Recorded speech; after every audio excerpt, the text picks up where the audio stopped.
मधुरापुरी सदना मृदुवदना मधुसूदन इह स्वागतं कृष्ण चरणागतं कृष्ण मधुरापुरी सदना मृदुवदना मधुसूदन इह स्वागतं कृष्ण शरणागतं कृष्ण मधुरापुरी सदना मृदुवदना मधुसूदन इह स्वागतं कृष्ण शरणागतं कृष्ण मधुरापुरी सदना मृदुवदना मधुसूदन इह स्वागतं कृष्ण कृष्ण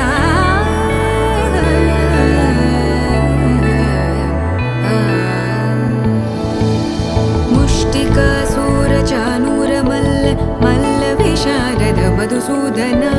मुष्टिकासूर